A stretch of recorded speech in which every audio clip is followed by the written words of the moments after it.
అందరికీ నమస్కారం. అయితే ప్రజా చైతన్యం టీం చీరాల అయితే వచ్చేసింది. క్లాత్ మర్చెంట్ అండ్ మినీ ముంబైగా పేరొందిన ఈ చీరాల్లో రాజకీయం ఎలా ఉంది? ఒకప్పుడు రాజకీయం కొట్లాట్లు గొడవలతో ఉండేది, కానీ ఒక తరం వచ్చేసరికి అవి తగ్గినాయి అంటున్నారు.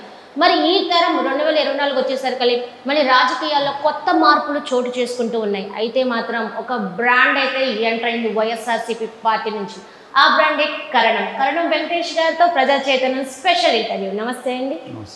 సార్, మీ నాన్నగారి గురించి అన్ని అందరికీ తెలిసింది. సార్, కరణం వెంకటేష్ గారి ప్రొఫైల్ ఏంటి? ఎవరు?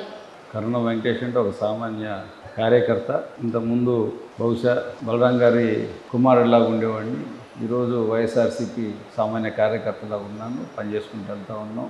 ఇప్పుడున్న పరిస్థితుల్లో ప్రతి ఒక్కరిని కూడా కలుసుకుంటూ ఎలక్షన్ వేడి మీ అందరూ కూడా చూస్తూ ఉన్నారు. ఒక ఎన్నికల్లో నుంచి ఒక అభ్యర్థిలాగా, వైఎస్ఆర్సీపీ అభ్యర్థిలాగా జగన్మోహన్ రెడ్డి గారు కూడా నాకు అవకాశం ఇవ్వడం జరిగింది. ఆ అవకాశాన్ని సద్వినియోగం చేసుకోవడానికి మా ప్రయత్నం మేము చేసుకుంటున్నాం. తప్పకుండా వారి నమ్మకాన్ని నిలబెట్టుకోవడానికి ఒక కార్యకర్తలాగా నా పని నేను చేసుకుంటాను.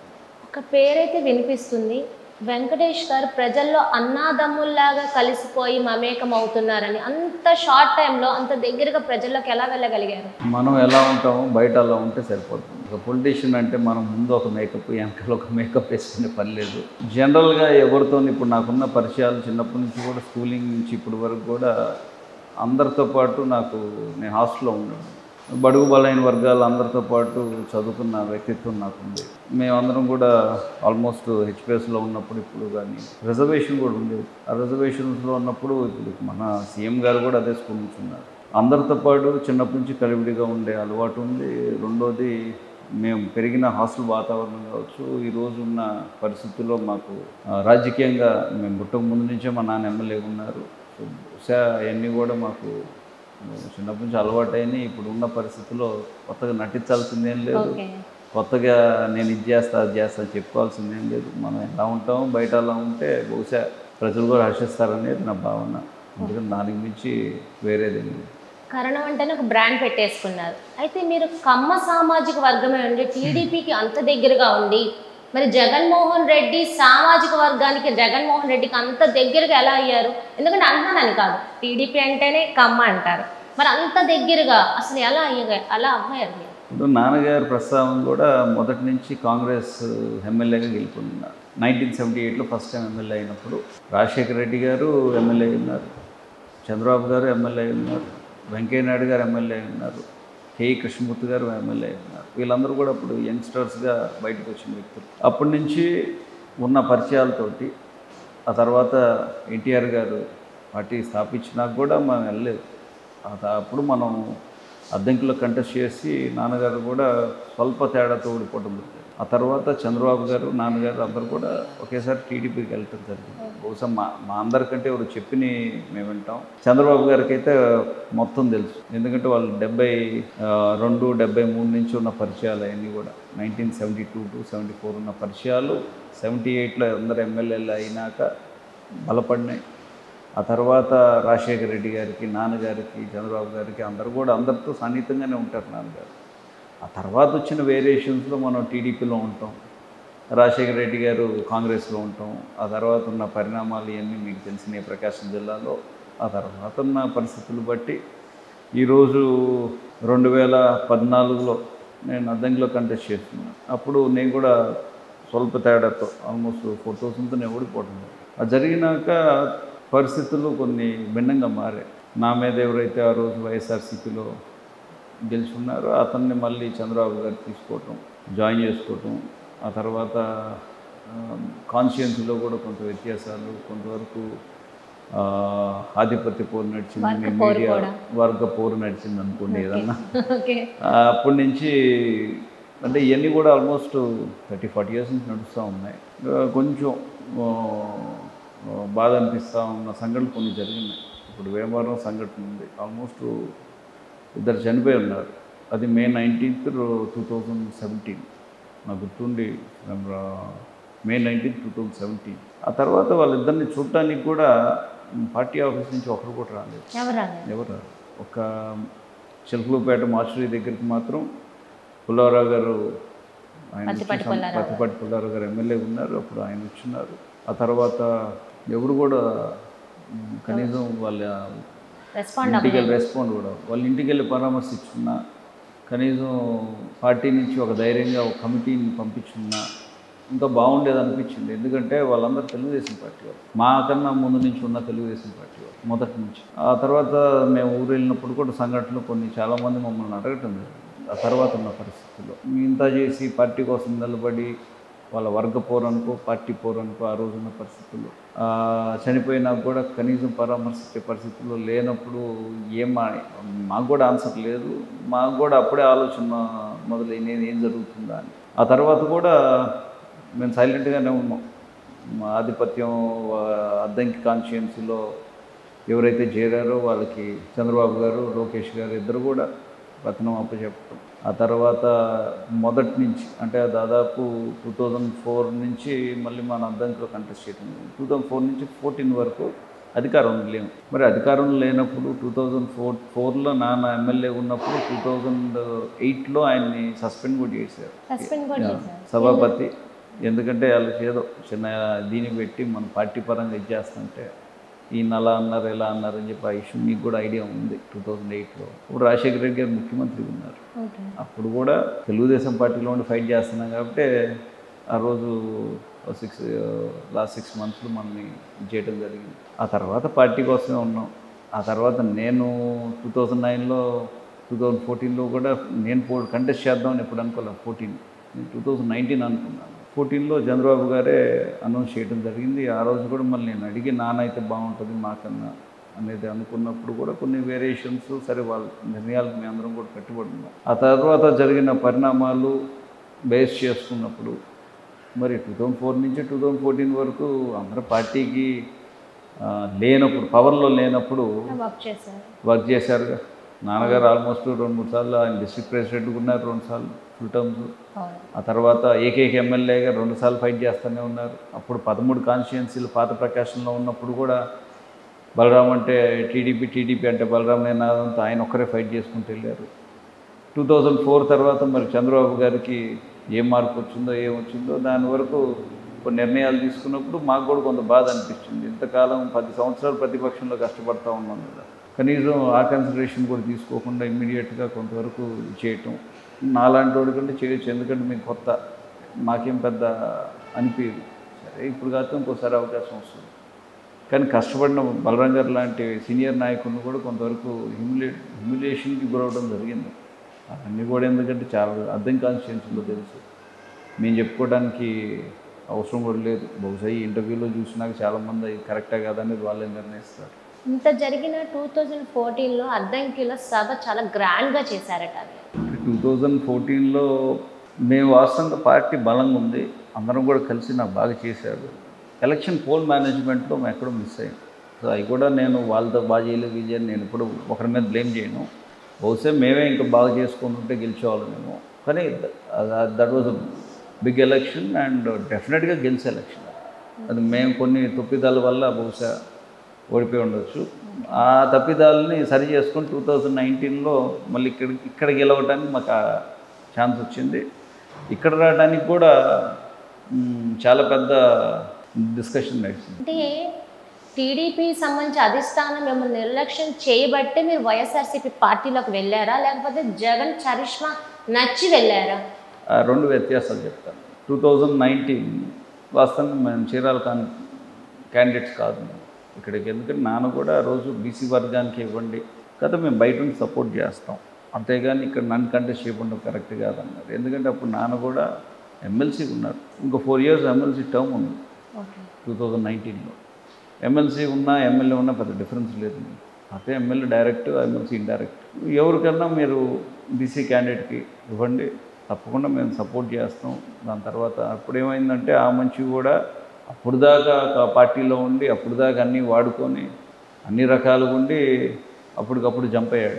దానికి నిర్ణయం తీసుకొని కొంత టీడీపీ అధిష్టానం వాళ్ళు కూడా నాన్నగారిని బలవంతం చేయడం జరిగింది. ఆ తర్వాత నేను ఇద్దరం కూర్చొని మాట్లాడి ఎవరు క్యాండిడేట్కి ఉండాలా అనుకున్నప్పుడు బేస్ ఇది ఫస్ట్ నుంచి నాన్నగారికి ఇక్కడి నుంచి అలవాటు ఉన్నాయి. అంటే మేము పుట్టింది కూడా ఇక్కడే రామకృష్ణపురం ఈ ఇంటి దగ్గర ఈ గడ్డలో నేను పుట్టింది కూడా. తర్వాత మేము చెర్లూపేట వెళ్తాం, తర్వాత ఒంగోలు వెళ్తాం. ఇలా మాకు ఆఫీసర్ ట్రాన్స్ఫర్స్ ఉంటాయి కదమ్మా, అలా పొలిటికల్ ట్రాన్స్ఫర్స్. ఆ తర్వాత ఉన్న పరిస్థితుల్లో పోటీ చేద్దాం వద్దాని అనుకున్నప్పుడు నేనైతే వద్దని చెప్పాను. ఎందుకు వద్దన్నారు? డిస్ట్రిబ్యూట్స్ అలా అని కాదు, ఇప్పుడు టీడీపీలో అక్కడ పనిచేసి అద్దెంకిలో ఉన్నప్పుడు కొంచెం బెటర్ ఎగ్జిట్ ఇచ్చుంటే సంతోషపడేవాళ్ళు. అది కొంచెం బాధ అనిపించింది. వద్దులే, మనం ఎందుకు ప్రశాంతంగానే ఉన్నాం, ఎమ్మెల్సీగా ఉన్నారు, మనం కూడా ఉన్నాం, అవసరమేం లేదు, నా గురించి మీరు ఎక్కువ ఆలోచించు. మనం కూడా రాజకీయం ఇంతకుముందు ఏంటంటే రాజకీయం అన్నాక బ్లడ్ బెడ్ చేస్తూ ఉండేవారు. నాన్న ఎప్పుడు కూడా అంతే ఉంది, అవసరం లేదు కదా, మనం కూడా ప్రశాంతంగానే ఉన్నాం, అందరు చేసినట్టు రాజకీయం చేద్దాంలే, మందే అనుకుని చేయడానికి వాళ్ళు కూడా అనుకోవాలి కదా అనేది నేను రెసిస్ట్ చేశాను. అది చాలామందికి తెలుసు, నేను వద్దనే చెప్పాను. తర్వాత అనేక సార్లు చంద్రబాబు గారు నాన్నగారిని అడగటం, మళ్ళీ నాన్నగారు కాదనలేకపోవటం, కొన్ని ఈక్వేషన్స్, ఇక్కడ లోకల్ ఉండేవాళ్ళు ఫస్ట్ నుంచి ఉన్న పరిచయాలు ఉన్నాయి, వాళ్ళందరూ నాన్న బలవంతం చేయటం, ఇవన్నీ జరిగినాక నిర్ణయం తీసుకున్నాక ఇంకా మేమందరం కూడా పనిచేయాల్సి వచ్చింది. కరెక్ట్గా 27-28 డేస్ ముందు వచ్చాం, షార్ట్ పీరియడ్, జస్ట్ అనుకోకుండా వచ్చింది. సరే అవన్నీ కూడా ఎలక్షనింగ్ చేసుకున్నప్పుడు బీసీ వర్గాలు కానివ్వండి, ఎస్సీ వర్గాలు కానివ్వండి, ఎస్టీ వర్గాలు కానివ్వండి, ముస్లిం వర్గాలు కానివ్వండి, మైనార్టీ అందరూ, వీళ్ళతో పాటు ఓసీ వర్గాల్లో ఉన్న అన్ని క్యాస్టులు, వైశ్యాస్, వీళ్ళందరూ కూడా ఏంటంటే ఆ రోజున్న పరిస్థితుల్లో తప్పకుండా బలరాం గారికి వేస్తేనే ఓటు గెలుపు వస్తుంది, గెలిస్తేనే మాకు ప్రశాంతత వస్తుంది, స్వేచ్ఛ వస్తుంది. ముందు ఏ కాన్స్టిట్యున్సీలో చూసినా మీరు డెవలప్మెంట్ అడుగుతారు, ఇక్కడ డెవలప్మెంట్ ఫస్ట్ అడగరు. మా బతుకులు మమ్మల్ని బతకనియండి, మా ప్రశాంతంగా ఉండనియండి, మాకు ఫ్రీడమ్ కావాలని అడుగుతారు. అంటే మీకు ఎవరు ఉంది, ప్రజల వ్యతిరేకత ముందే వచ్చేసింది, ప్రజల్లో వ్యతిరేకత అతని మీద ఉంది. ఎవరైతే ఇంతకుముందు ఇక్కడ వైసీపీ క్యాండిడేట్ ఉన్నాడో, ఆ పేరు చెప్పడం కూడా నాకు ఇష్టం లేదు, ఎవరైతే ఉన్నారో అతని మీద చాలా వ్యతిరేకత ఉంది. కానీ కరెక్ట్ అయిన క్యాండిడేట్ వస్తేనే వీళ్ళందరూ బయటపడిపోతారు. ఆ రోజు మేము వచ్చాము, మేము గెలిచామని నేను చెప్పను, ప్రజలు గెలిపించారు. ఆ రోజు ప్రజల నిర్ణయాన్ని ఆ రోజు మనం కూడా గౌరవించాలా.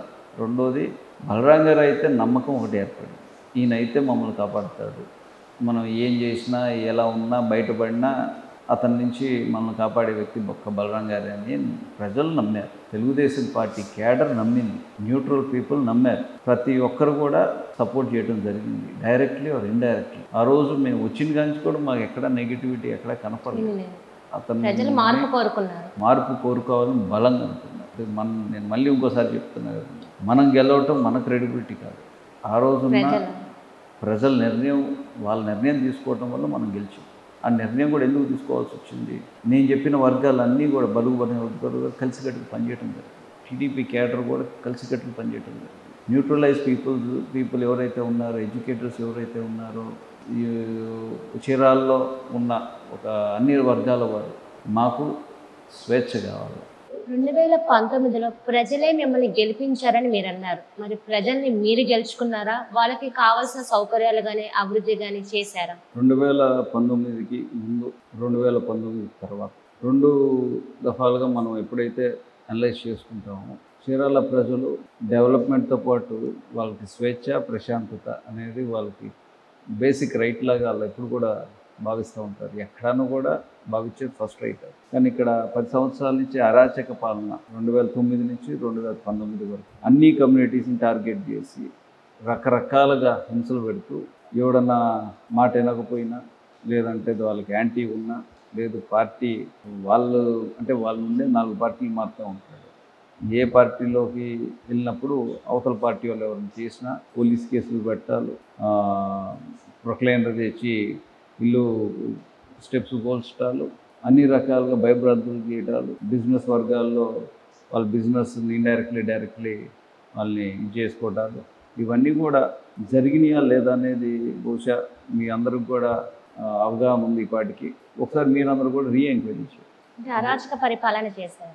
2009 నుంచి 2019 వరకు ఒక అరాచక శక్తి ఇక్కడ ఎలా పరిపాలన చేశాడు, ఏ పార్టీలో గెలిచాడు, ఏ పార్టీకి మారాడు, ఏ పార్టీలు మారినప్పుడు ఏ విధంగా పనిచేశాడు, ఎవరెవరిని ఇబ్బంది పెట్టాడు అనేది ఆన్ రికార్డ్ ఉంటుంది. ఇక్కడ మీరు దాన్ని ఒకసారి రీవెరిఫై చేసుకోవాల్సిందిగా కోరుతా ఉన్నారు. ఈ 5 yearsలో మీరు దాన్ని ఎంతవరకు మార్పు తీసుకొచ్చారు? ఈ 5 ఏళ్లలో ఎవరి మీదైనా కేసులు పెట్టారా? చదువుకున్న పిల్లల మీద ఎక్కడైనా కేసులు ఉన్నాయా?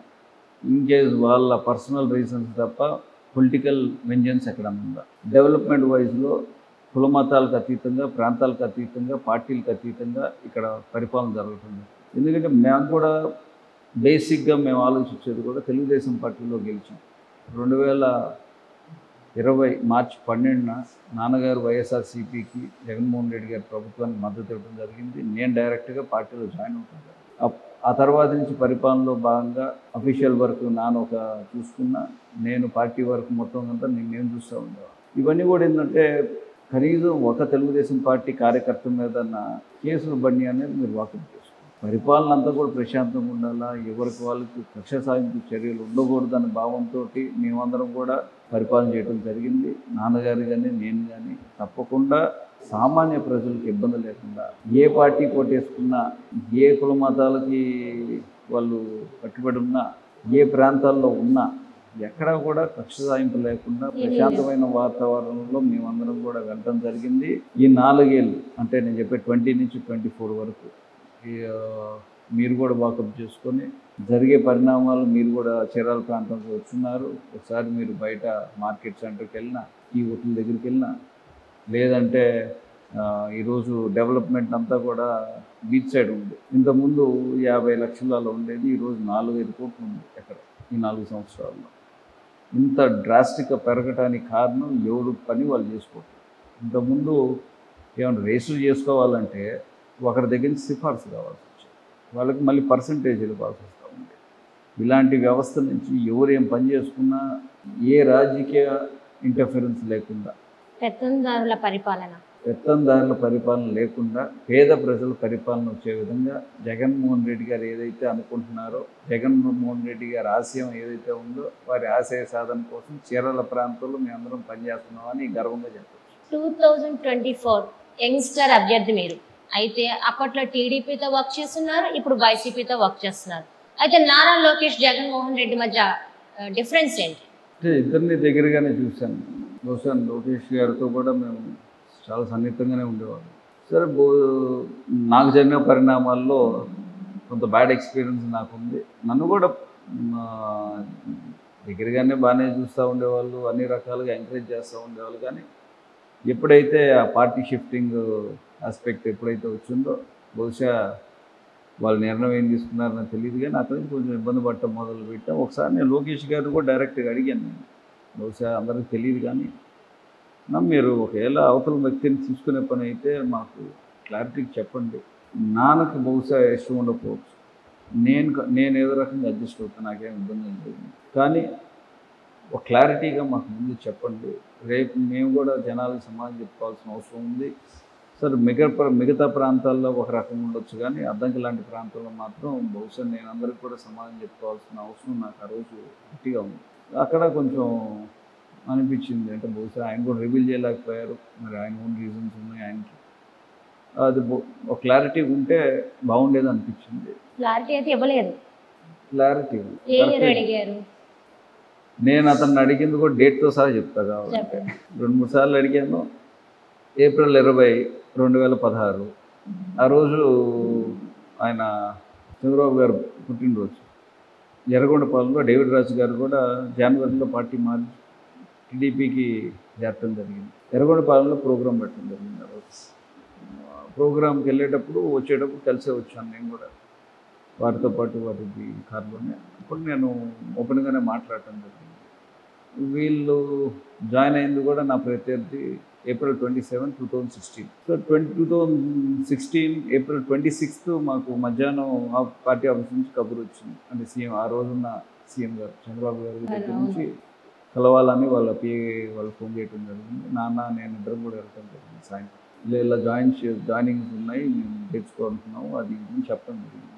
సరే, పార్టీ అధ్యక్షులు వాళ్ళ ఇష్టం, అది మనమేమి కాదనే వాళ్ళం కాదు.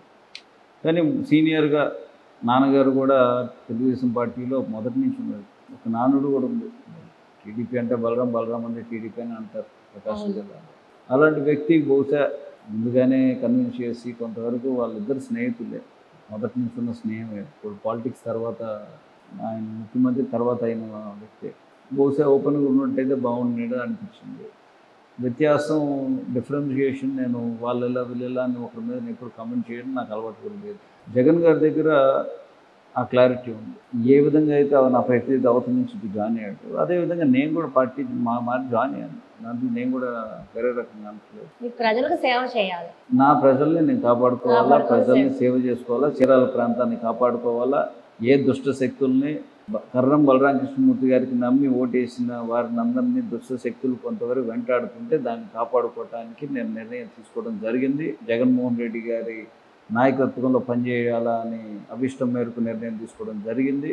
తప్పకుండా చీరాలని ప్రశాంత వాతావరణంలో కంటిన్యూ చేసుకోవాలంటే ఏం చేయాలో అది చేయడానికి కూడా ఎప్పుడు కూడా మేము సిద్ధంగా ఉంటామని చెప్పి మీ అందరూ కూడా తెలియజేస్తాం. జగన్మోహన్ రెడ్డి గారి ప్రయాణం ఇప్పటి వరకు ఎలా ఉంది? ఎక్కడైనా చిన్న డిస్టర్బెన్స్ ఏమైనా జరిగిందా గతంలో జరిగినట్టు? జగన్మోహన్ రెడ్డి గారికి ఏంటంటే మొదటి నుంచి మేము కలిసిన కానీ అంటే నేను బహుశా స్కూలింగ్లో ఉన్నప్పుడు ఆయన చూస్తుంటా. నేను చాలా చిన్న ఉన్నాను వారికన్నా. ఆ తర్వాత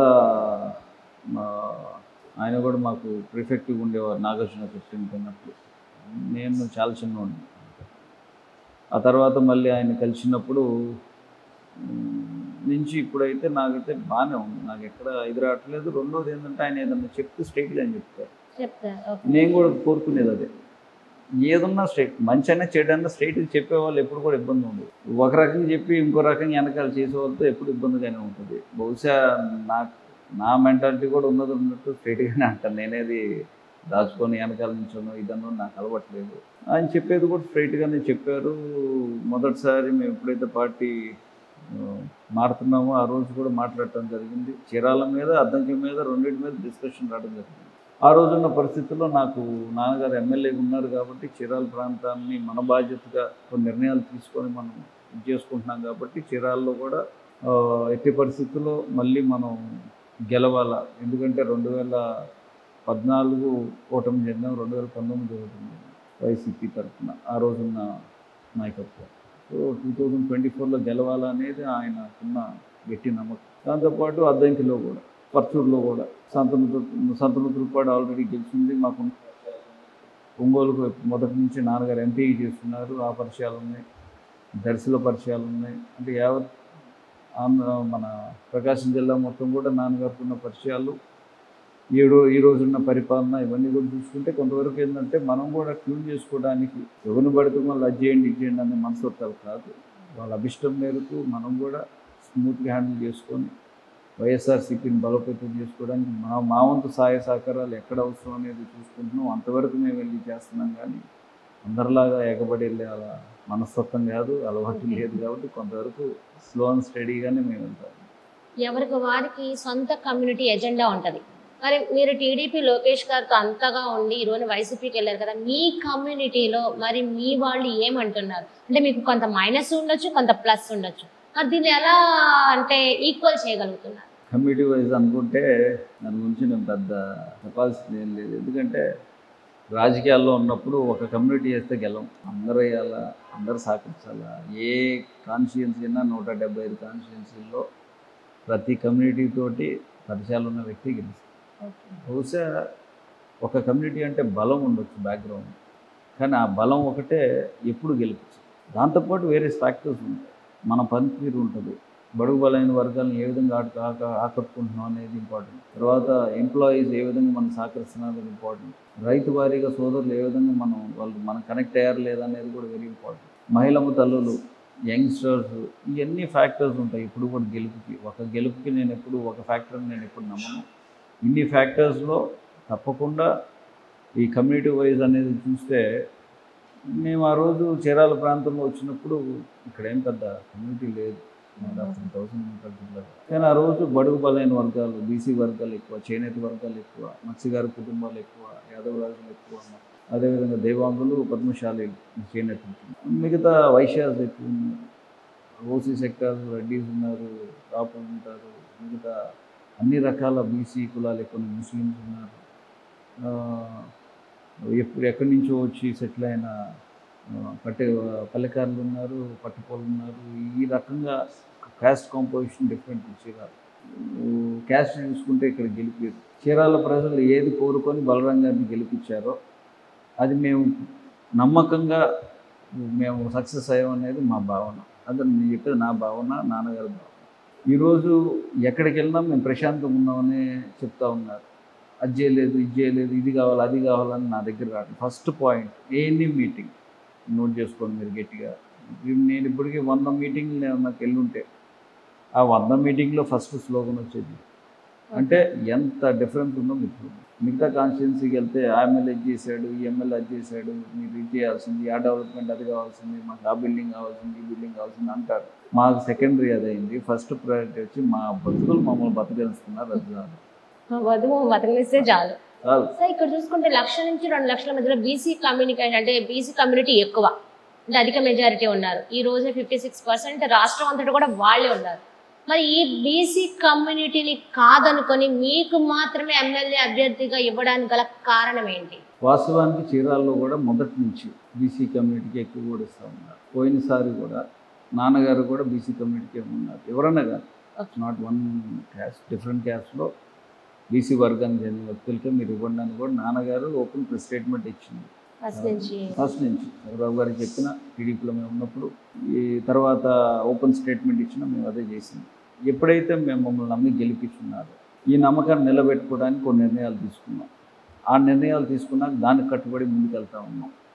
ఈ రోజున్న పరిస్థితుల్లో జగన్మోహన్ రెడ్డి గారికి నేనైతే బాగుంటుంది అనేది భావన ఆయన కలిగి ఉండొచ్చు. ఎందుకంటే ఆయన నమ్మకంతోనే నాకు కూడా టికెట్ అనౌన్స్ చేయడం జరిగింది. నాకేం 4-5 రోజుల ముందు పిలిచి నీకు టికెట్ ఇస్తున్నావు నాకేం చెప్పలేదు. వాళ్ళు అనౌన్స్ చేసినప్పుడు చూసుకుంటాం కదా అని ఆలోచనతో నా పని నేను చేసుకుని వెళ్తాను. ఏ రోజు నేను ఆయన టికెట్ అడగలేదు, ఏ రోజు ఆయన నాకు టికెట్ ఇస్తానని చెప్పలేదు. నిర్ణయం తీసుకున్నారు, మీరు ఓపెన్ స్టేట్మెంట్ ఇస్తున్నా. కాకపోతే మేము పార్టీ జాయిన్ అయినప్పుడు మాత్రం చీరాల ప్రాంతం, అద్దంకి ప్రాంతాన్ని తప్పకుండా మీ ఆధ్వర్యంలో డెవలప్ అవ్వాలా. సీట్ల విషయం అనేది ఆ రోజు ఉన్న పరిస్థితులు బట్టి నిర్ణయం తీసుకుంటా అన్నాడు. అదేవిధంగా జగన్మోహన్ రెడ్డి గారు నిర్ణయం తీసుకున్నారు. తప్పకుండా వారి ఆలోచన ప్రకారం మేము వెళ్తున్నాం. కానీ నేను ఏ రోజు కెమెరా ముందే చెప్తున్నాను, ఎందుకంటే చాలామంది చూస్తూ ఉంటారు. ఏ రోజు నేను ఆయన్ని అడగలేదు, పాపం ఏ రోజు ఆయన కూడా నాకు చెప్పలేదు. సర్వేస్ ప్రకారం నిర్ణయం తీసుకున్నారా లేదు, ఇతనైతే డెవలప్మెంట్లో కొంచెం ఈసారి నేను పార్టీ పరంగా నమ్మకం నాతో ఉన్నారు కదా నేను చేయాలని నిర్ణయం తీసుకున్నారు అనేది వారి నిర్ణయం. తప్పకుండా వారైతే నాకు అధిక ప్రాధాన్యత ఇచ్చారు. ఉన్నంతవరకు నాకు ఇన్ఛార్జిగా అనౌన్స్ చేసినప్పుడు కూడా నాకు తెలియదు. వారు అనౌన్స్ చేశారు. గడప గడప తిరుగుతూ ఉన్నాను. గడప గడప తిరిగి ఆల్మోస్ట్ నేను 50,000 హౌసెస్ నేను కవర్ చేయడం జరిగింది. ఆ తర్వాత నాకు యాక్సిడెంట్ అయ్యింది. నేను కాన్స్టిట్యుయెన్సీలో వేరే వాళ్ళు చనిపోతే వాళ్ళని పరామర్శించడానికి అనుకున్న ప్రోగ్రాం అది. వెళ్ళాను. వెళ్ళేటప్పుడు మాకు బోయినవారిపాలెం అని గ్రామం, దానికి యువతల రైల్వే గేట్. సో ఆ రైల్వే గేటు వాళ్ళు వేయటం జరిగింది. నేనేం చేస్తున్నట్టే ఆ రోజు నాకు చాలా ఎక్కువ ప్రోగ్రామ్స్ ఉంది. ఈ కార్లో కూర్చోకుండా నేను ఫోన్ మాట్లాడుతూ చాలా వెయిట్ చేశాను కొంతసేపు. ఇలా చేస్తే లేట్ అయిపోద్ది, ఆలోపు నేను గ్రామంలోకి వెళ్ళి వెనక్కి వచ్చేస్తానులే అని రైల్వే గేట్ దాటుకొని నా కార్లన్నీ కూడా వెనక్కి వదిలేసాను. రైల్వే గేటు నడుచుకొని దాటికి వెళ్ళిపోయి ర్యాండమ్గా నాకు అంటే ఎవరో జనరల్గా ఊర్లో వాళ్ళు వస్తూ ఉంటారు కదా కొంచెం గైడ్ చేయడానికి తీసుకెళ్ళడానికి ముందుండి, అలాంటి కొంతమంది వచ్చున్నారు. ఒకరు బండి ఎక్కాను నేను, మోటార్ బైక్. నేను ఫోన్ చూసుకుంటున్నాను. వాస్తవంగా నేను కూడా ఏం జరుగుతుందో కూడా తల కూడా పైకి చూసుకొని ఫోన్ చూసుకుంటున్నాను. జస్ట్ 1 minute అంతే. నేను మోటార్ బైక్ ఎక్కిన 1 minute వెళ్తూ ఉన్నాను. ఒక చిన్న అంటే నేను పిల్లోడు అతను ఆటో నడుపుకుంటూ వస్తూ ఉన్నాడు. అంటే అది నాకు కూడా తెలియదు. లాస్ట్లో చూసి అది కొంచెం అతను కంట్రోల్ లేక, వెరీ యంగ్ కిడ్, అతను వచ్చేసి కంట్రోల్ కాక డైరెక్ట్ వచ్చి హిట్ అయింది. సో అసలు ఎవరికి అసలు ఎక్స్పెక్ట్ చేయను ఫ్రీక్ యాక్సిడెంట్ అది. అసలు లైఫ్లో నేను ఎప్పుడు ఎక్స్పెక్ట్ చేయను, అసలు ఎవరు కూడా ఎక్స్పెక్ట్ చేయరు. ఎందుకంటే ట్రాఫిక్ ఉన్న ఏరియా కాదు. ఆ రోడ్డు నేనే వేయించాను. ఆ రోడ్డు మీద అన్ని రకాలుగా నేనే చేయించాను. అన్నీ మళ్ళీ ఎలా యాక్సిడెంట్ అయ్యి మళ్ళీ వెనక్కి వచ్చినాక ఆ రోడ్డు నేనే అనుకోకుండా యాక్సిడెంట్ అయింది. ఆ యాక్సిడెంట్ అవడం వల్ల కొంచెం లెగ్ నందు ఇవన్నీ ఇబ్బంది. డెమస్కస్ కొంచెం ఇబ్బంది అయింది, పటేల్ ఇవన్నీ ఫ్రాక్చర్స్. అంటే దీనివల్ల ఆల్మోస్ట్ 3 months నేను బెడ్లో ఆల్మోస్ట్ 2.5 months హాస్పిటలైజ్. బయటకు కూడా రావాలి, అసలు బయటకు కూడా నడవటానికి కూడా లేదు. తర్వాత పొలిటికల్గా మళ్ళీ ఎలక్షన్స్ టైము ఇప్పటికి నేను యూజింగ్ మై బ్రేస్ చూసుకొని నడుస్తున్నాను. కొన్నిసార్లు మనం ఇంట్లో కూర్చుంటే కుదరదు. ఫైటింగ్. అభివృద్ధి దిశగా చూసుకుంటే మీరు గెలిచినప్పటి నుంచి, మీ నాన్నగారు గెలిచినప్పటి నుంచి ఇక్కడ అభివృద్ధిగా చూసుకుంటే రైల్వే ఓవర్ బ్రిడ్జ్ కూడా కొంత వినబడుతుంది. దీని గురించి అది యాక్చువల్గా శాంక్షన్ అయింది, అంటే డిపిఆర్ స్టేజ్లో ఉంది. అది ఫస్ట్ 56 కోట్లు వాళ్ళు ఫస్ట్లో కోట్ చేయడం జరిగింది. దాని తర్వాత మళ్ళీ దాన్ని రీషెడ్యూలింగ్ చేసుకొని ఆల్మోస్ట్ 73 వరకు వస్తుంది. దానికి కూడా డిపిఆర్ స్టేజ్లో ఉంది. దాన్ని ప్రాసెస్ కూడా స్టార్ట్ అయి ఉంది. అది కూడా వస్తే మాకేంటంటే ప్రజలకు ఎక్కువ అక్కడ రైల్వే ట్రాక్, అంటే మన చీరాల రైల్వే కనెక్టివిటీ ఎక్కువ. అక్కడ ఎప్పుడు కూడా ఏ రైల్ పాస్ అయినా మాకు గేట్ పడాల్సిందే. ఆల్మోస్ట్ అసలు చాలా ఉన్నాయి గేట్లు. సో ఈ ప్రాంతంలో పర్టికులర్లీ ఆ మున్సిపల్ ఆఫీస్ పక్కన ఈ ప్రాంతంలో ఏంటంటే అది పడితే ఎక్కువ మందికి చాలా ఉపయోగం అండ్ ఈజీ యాక్సెస్ ఉంటుంది. సో దానివల్ల మేము కూడా వర్కౌట్ చేయడం జరిగింది. మన గవర్నమెంట్ అఫీషియల్స్ కూడా రావడం జరిగింది, ఇన్స్పెక్ట్ చేయడం జరిగింది. ఇవన్నీ కూడా ప్రాసెస్లో ఉన్నాయి. తప్పకుండా న్యాయంలో దాన్ని స్టార్ట్ చేస్తాను, పూర్తి కూడా చేస్తాను. యువత దేశానికి ఎంతో ముఖ్యము, మార్గదర్శకము, భవిష్యత్తు కూడా అని అంటారు. మరి మీ నాన్నగారి వారసత్వాన్ని ఒక యువకునిగా మీరు వచ్చారు. మరి మీ ఎయిమ్ ఏంటి ఇప్పుడు 24కి గెలిచిన తర్వాత? మాకు చీరాల ప్రాంతం చాలా చిన్న ప్రాంతం. మీకు అటు సైడ్ చూసుకుంటే ఓ పక్కేమో బే ఆఫ్ బెంగాల్ ఉంటుంది, ఓ పక్కేమో హైవేలు ఉన్నాయి. ఆ రెండు మధ్యలో క్రష్ అయింది చీరాల.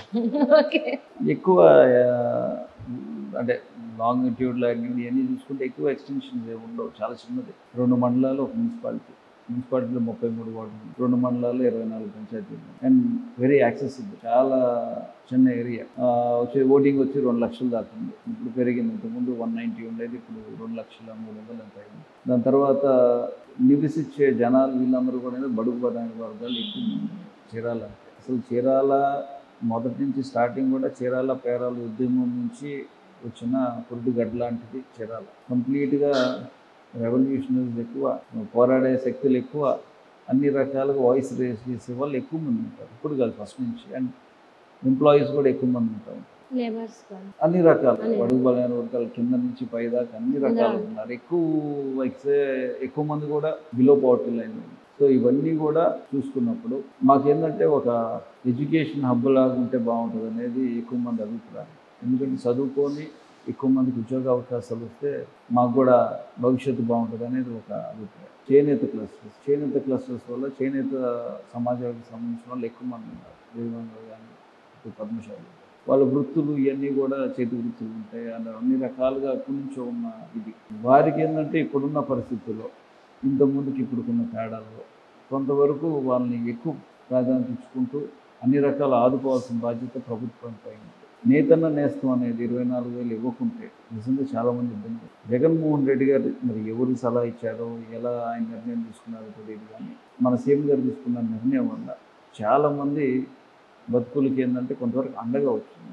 అంటే అన్నీ దానివల్ల వాళ్ళందరికీ బ్రహ్మాండంగా ఉందని చెప్పను, కానీ బట్ ఉన్న పరిస్థితుల్లో కరోనా సమయంలో చాలా విపత్కర పరిస్థితులు ఎదుర్కొన్నాం. ఆ రోజున్న పరిస్థితుల్లో కేవలం జగన్మోహన్ రెడ్డి గారి కొన్ని నిర్ణయాల వల్ల చాలా మంది బతుకులు కూడా బాగుపడ్డాయి, అంటే మెరుగుపడ్డాయని నేను చెప్తా ఉన్నాను. తప్పకుండా వాటి మీద ఎక్కువ అధిక ప్రాధాన్యత ఇస్తూ దాన్ని ఏ విధంగా మనం డెవలప్ చేసుకోవాలో, వాళ్ళకి ఏ విధంగా అండగా ఉండాలని దాని మీద మేము అధ్యయనం చేసినప్పుడు కూడా వేరే వాళ్ళతో మేము అంటే దానికి ఒక కొంతమంది టీం ఉన్నారు, కొంతమంది మాస్టర్ వ్యూవర్స్ ఉన్నారు, కొంతమంది వ్యూవర్స్ ఉన్నారు, కింద నుంచి చేతి ఉపకుల్లో వృత్తులు చేసే వాళ్ళ దగ్గర నుంచి అందరూ కూడా మేము సలహాలు అడుగుతున్నప్పుడు వాళ్ళ సలహాలు సూచనలు పాటించుకొని దాన్ని ఇంకో రకంగా నెక్స్ట్ లెవెల్కి తీసుకెళ్ళడానికి కూడా మా ప్రయత్నం మేము చేస్తూ ఉన్నాం.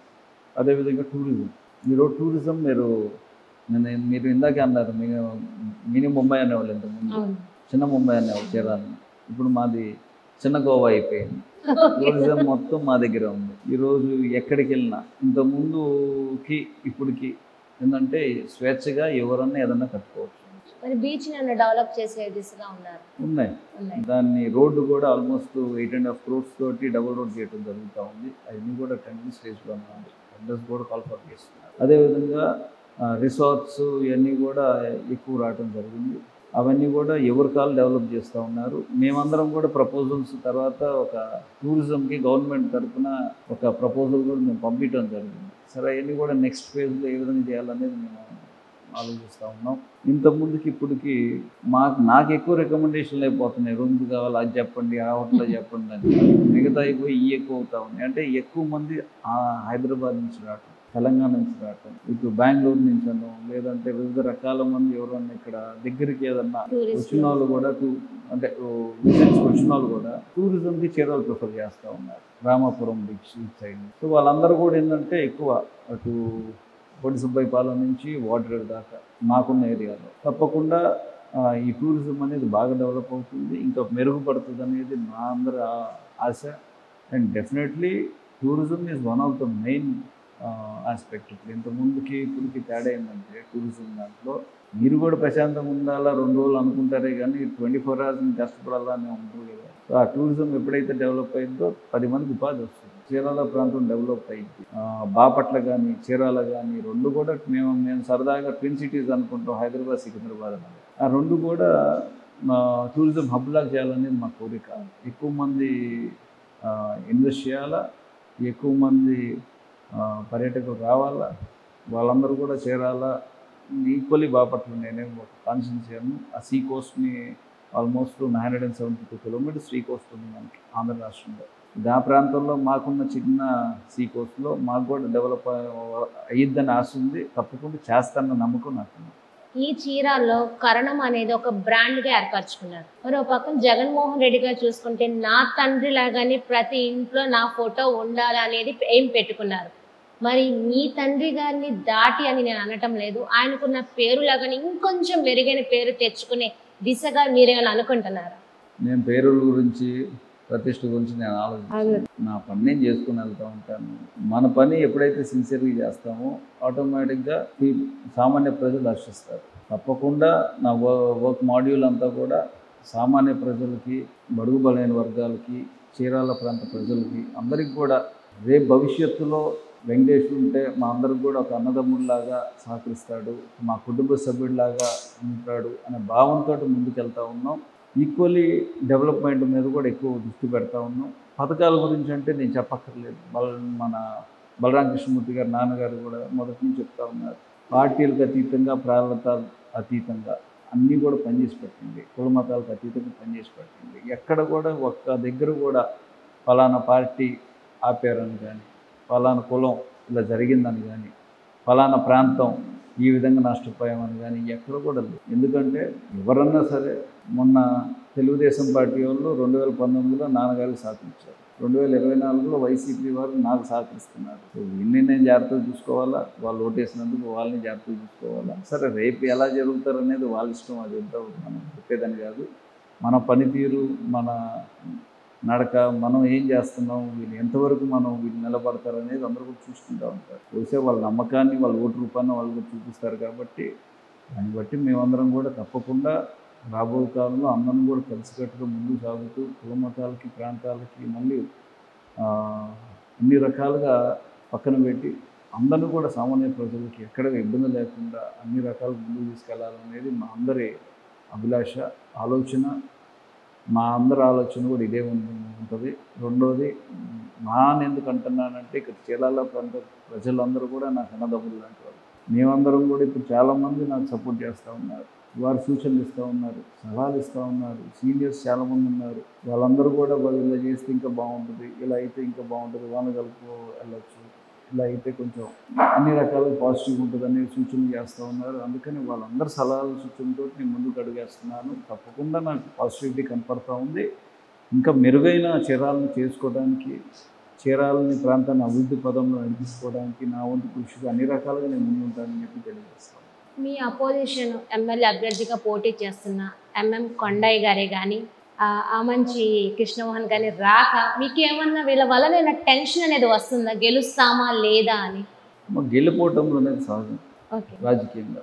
కొండయ్య గారి గురించి నేను పెద్ద ఏం చెప్పక్కర్లేదు. కొండయ్య గారు మాకు ముందు పరిచయం ఉన్న వ్యక్తే. 2009లో ఎంపీగా ఒంగోలు పోటీ చేసినప్పుడు ఆయన కూడా తెలుగుదేశం పార్టీ తరఫునే చేశారు. ఆ రోజు నాన్నగారితో అప్పటి నుంచి ఇప్పుడు సత్సంబంధాలతో ముందుకెళ్తా ఉన్నాం. సరే వారు అనుకోకుండా అక్కడి నుంచి చీరాల ప్రాంతానికి వచ్చి పోటీ చేయడం జరిగింది. So healthy fight. డెఫినెట్గా పాజిటివిటీ వాళ్ళు వెళ్తూ ఉంటారు, మన పాజిటివిటీ మనం తీసుకుని వెళ్తూ ఉంటాం. వారి గురించి నేను ఎక్కువ కూడా ఆలోచించాల్సిన అవసరం లేదు, నేను వాళ్ళ గురించి మాట్లాడాల్సిన అవసరం లేదు. మరి ఆమంచి గారి గురించి అతని గురించి మాట్లాడాలంటే చీరాల ప్రాంత ప్రజలు 10 సంవత్సరాలు విసిగిపోయి 18,000తోటి ఓడిచ్చి పక్కన పెట్టున్నారు. ఆ రోజు వైసీపీ హవా నడుస్తూ ఉంది. అసలు ఎవరిని చూసినా వైసీపీ అన్నారు. మరి చీరాల్లో ఎందుకు 18,000తో ఓడిపోయారు? అది కాక 6 బాక్సులు మేము లెక్క పట్ల ఆల్మోస్ట్ 2100 మాకు ఎంపీకి మెజారిటీ రాకుండా, అంటే ఆయన్ని చూసుకుంటే 20,000 మెజారిటీ. ఈ జగన్మోహన్ రెడ్డి గారి స్పీచ్లో ఫ్యాన్ గాలి వీస్తున్నప్పుడు ఇక రివర్స్ ఎందుకు ఉంది? సో బేసిక్ ఇదేంటంటే వాళ్ళు చేసిన అరాచకాలు 10 సంవత్సరాల నుంచి విసుగుపోయి వీడిని ఏదో రకంగా బంగాళాఖాతంలోకి బలరాం గారు వేస్తాడని చెప్పి నమ్మకంతో నాన్నగారిని గెలిపించారు. కాబట్టి తప్పకుండా వారి శత్రుత్వం ఎప్పుడు కూడా అన్ని రకాల ప్రయత్నం చేస్తూనే ఉంటారు. ఇప్పుడు కూడా పక్క కాన్స్టిట్యుయెన్సీకి పంపించారు పర్చూరులో. సరే అక్కడ అనేక ఆర్థిక ఇబ్బందులు అన్నీ కూడా గురి చేస్తున్నారు, మీకు కంప్లైంట్స్ రావటం, దానివల్ల కొన్ని నిర్ణయాలు మార్చుకున్నారు. ఇప్పుడు ఎడం బాలాజీ గారిని అక్కడ ఇన్ఛార్జ్ చేస్తున్నారు. సో ఇతను కంపల్సరీ మమ్మల్ని ఏదో రకంగా ఇబ్బంది పెట్టడానికో ఏదో రకంగా వైసీపీ పార్టీని ఇబ్బంది పెట్టడానికో ప్రయత్నం చేస్తూ ఉన్నారు. సరే ఏ ప్రయత్నం అయితే చేసుకోండి, ఇబ్బంది ఉంటుంది. వాళ్ళ పనాలు చేసుకుంటారు, నా పని నేను చేసుకుంటారు. ప్రజలు కదా తీర్పు ఇవ్వాల్సింది, వీళ్ళే కాదు కదా. ప్రజల దగ్గరికి మేము వెళ్తున్నాం. వీళ్ళు చేసే కుళ్ళు కుతంత్రాలు ఏడవండి చేయటం వాళ్ళకి అలవాటు. నేను డైరెక్ట్గా ప్రజల దగ్గరికి వెళ్తున్నాను. ప్రజల్నే మద్దతు తెలపని కోరుతూ ఉన్నారు. సో ప్రజలు నిర్ణయించాలి కానీ నా శత్రువులు కాదు నిర్ణయించేది. తప్పకుండా ప్రజల పట్ల మనందరి మీద నమ్మకం ఉన్నప్పుడు వాళ్ళే నిర్ణయిస్తారు, వాళ్ళే డిసిషన్ తీసుకుంటారు. కాబట్టి నా మెయిన్ డిసిషన్ మేకర్స్ వాళ్ళు అవుతారు, కానీ నా శత్రువులు ఎప్పుడు ఎవరు అనేది నా భావం. ఓకే, ఫైనలీ 2024 ఈ కలియుగ కురుక్షేత్ర మహాభారతంలో చూసుకుంటే మహాకూటమిలో ఈసారి యుద్ధానికి మీరు సిద్ధమా? గెలుపు ఎవరిది మీ అంచనా? డౌటే లేదు, గెలుపు వైఎస్ఆర్సీపీ పక్కా ఈసారి టీడీపీ వస్తుంది. మాట్లాడడానికి లేదు, అధికార పార్టీ వచ్చేది టీడీపీ అని అంటున్నారు. ఇది ఓపెన్. ఈరోజు ఏప్రిల్ 4 అంతేనా? జూన్ 4 60 రోజులు. 60 రోజుల్లో మీలాంటి వారికి అన్ని రకాలుగా తిరుగుతూ ఉన్నారు. టీడీపీ వస్తుందని ఒక దగ్గర, వైసీపీ వస్తుంది ఒక దగ్గర అంట సహజం. నారా లోకేష్ గారు కూడా అంటున్నారు 2 నెలలు గెలుపు మాదే అని అంటున్నారు. 2019లో కూడా అదే చెప్పారు.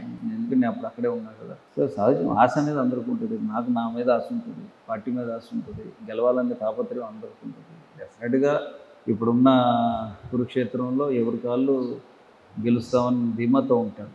కానీ కౌరవులు ఎవరు, పాండవులు ఎవరు అనేది పైవాడు నిర్ణయిస్తారు. సో దాని ప్రకారం జగన్మోహన్ రెడ్డి గారు సింగిల్గా వెళ్తూ ఉన్నారు. వాళ్ళందరూ కూడా కూటమి కట్టుకొని వస్తూ ఉన్నారు. సరే సింగిల్గా జగన్మోహన్ రెడ్డి గారికి మహిళమ్మ తల్లులు పట్టం కట్టి ముందుకు తీసుకెళ్తారనేది నాకున్న అభిప్రాయం. యువత కూడా జగన్మోహన్ రెడ్డి గారి వైపు ఉన్నారు. ముఖ్యంగా పెద్దలందరూ కూడా ఆయన పట్ల సానుకూలంగా ఉన్నారనేది నా అభిప్రాయం.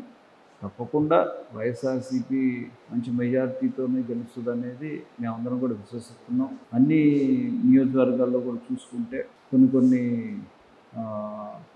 మార్పులు చేర్పులు జరిగినప్పటికీ ఈరోజు మెరుగ్గానే ఉంది, అన్ని రకాలుగా ముందుకు సాగుతూ ఉంది.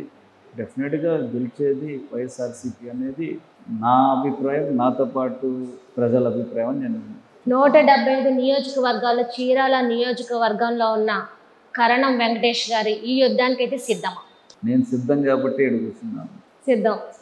ఓకే, చూసారు కదా, ఇది వండర్ఫుల్ ఇంటర్వ్యూ. మరి ఇంతవరకు ఎవరైతే మాత్రం ఈ ఇంటర్వ్యూ డేర్ చేసి చేయడానికి అయితే చేయలేదు, మరి ప్రజా చైతన్యం అయితే ఇంటర్వ్యూలు అయితే చేయడం అయితే జరిగింది. మరి ఎన్నో విషయాలు గ్రౌండ్లో టీడీపీలో ఉన్నప్పటి నుంచి ప్రస్తుతం ఇప్పటి వరకు వైఎస్ఆర్సీపీ పార్టీ వరకు రాజకీయాల్లో ఎన్ని కోణాల్లో మార్పులు జరిగినాయి, ఎందుకు వైసీపీలోకి నేను రావాల్సి వచ్చింది, టీడీపీని ఎందుకు వీడి పక్కకు రావాల్సి వచ్చింది, ప్రజలకు నేనేం చేస్తున్నాను, ప్రజలు మమ్మల్ని ఎందుకు కోరుకుంటున్నారు అనే దిశగా వివరించడం అయితే జరిగింది. మరొక ఇంటర్వ్యూలో మిస్ శ్రావణి మిమ్మల్ని మళ్ళీ కలిసింది. అందరికీ సెలవు, నమస్కారం.